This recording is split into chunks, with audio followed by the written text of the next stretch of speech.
bienvenue, heureuse de vous retrouver pour ce supplément d'art. Inviter l'art contemporain à investir le paysage, c'est l'ambition du Festival d'art de l'Estran qui a débuté samedi dernier sur la côte de Granit-Rose dans les Côtes-d'Armor et plus précisément sur 3 communes, Trégastel, Trébeurdin et Pleumeur-Baudou.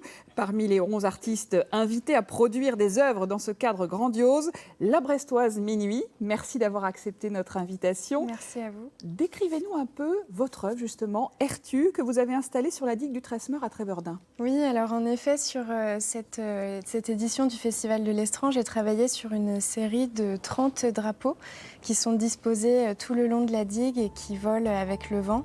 Et sur ces drapeaux, on peut retrouver à la fois mon travail d'aquarelle qui s'inspire des couleurs du paysage et du lieu en question.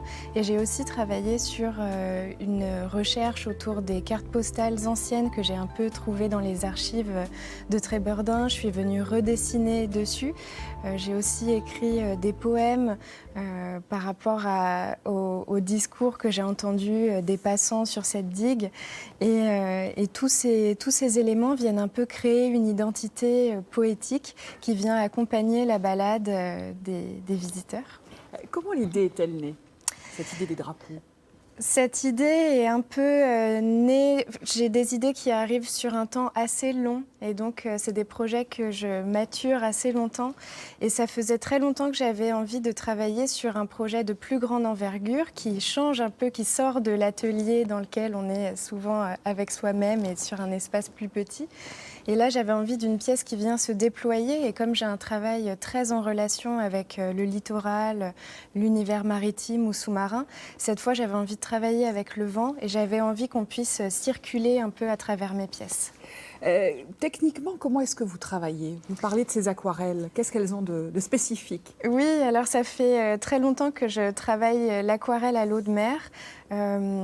Et en fait, cette eau de mer vient changer les propriétés de l'eau changent en fonction du lieu de récolte de l'eau. Et donc, l'aquarelle se diffuse d'une manière complètement différente que dans une eau douce. Et ce qui est assez drôle, c'est que le lieu de récolte a une incidence sur les propriétés de cette eau. La viscosité change, la salinité change, l'oxygénation, tout ça. Et ça fait varier le comportement de cette aquarelle. Et l'aquarelle est très fragile, c'est un matériau qu'on ne peut pas du tout contraindre. Et c'est à nous de faire l'effort de s'adapter constamment à ce matériau. Donc ça a une incidence sur le dessin et le motif final des pièces. Et là, c'est de l'eau que vous aviez puisée là. Qu'est-ce qu'elle avait comme propriété justement par rapport à d'autres eaux que vous avez pu travailler ? C'est vraiment des variables qui sont très très infimes, mais j'ai trouvé que cette eau-là avait une force de diffusion assez impressionnante par rapport à d'autres eaux qui viennent d'ailleurs en Bretagne ou d'ailleurs dans le monde. Et une viscosité aussi un peu particulière. Alors, c'est pas évident à expliquer comme ça, mais c'est sûr que sous mes pinceaux, moi, je le vois tout à fait. C'est vraiment un paysage qui vous a complètement inspiré. Oui, oui, absolument. Les couleurs du paysage. Je travaille beaucoup sur les bleus et les glazes, en fait, qui sont ces couleurs entre le gris, le vert et le bleu. Et donc, toute ma palette de couleurs s'inspire des couleurs de l'océan. Merci beaucoup, Minuit. Je rappelle que le festival se poursuit jusqu'au 26 septembre. C'est le moment de notre rubrique Décryptard, mise en image par Antoinette Graal. Direction le musée de la Compagnie des Indes à Lorient. Parmi les précieuses marchandises de ces compagnies de commerce du XVIIe et XVIIIe siècle, un paravent que nous présente Brigitte Nicolas, conservatrice en chef et directrice du musée. Le paradis des immortels. C'est ce que représente ce très grand paravent chinois de près de 6 mètres de long, composé de 12 feuilles de lac polychrome et doré de 2,70 m de haut. Ce paradis taoïste est situé dans les montagnes de Kunlun, en Asie mineure. C'est là que vivent les immortels, en compagnie de grues et de daims, animaux de longévité. Il abrite les îles merveilleuses et flottantes de la mer de l'Est, la mer du bonheur. La reine mer de l'Ouest, Ziwangmu, y cultive et garde le pêcher magique qui produit des pêches d'immortalité tous les 3000 ans. À cette occasion, elle invite tous les immortels pour un grand festin. Le paravent décrit leur arrivée, chevauchant ou voguant à leur habitude sur des petits nuages ou des animaux fantastiques.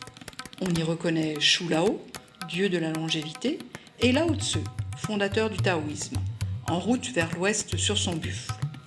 Ce paravent a été réalisé au début du XVIIIe siècle, probablement en Chine du Sud.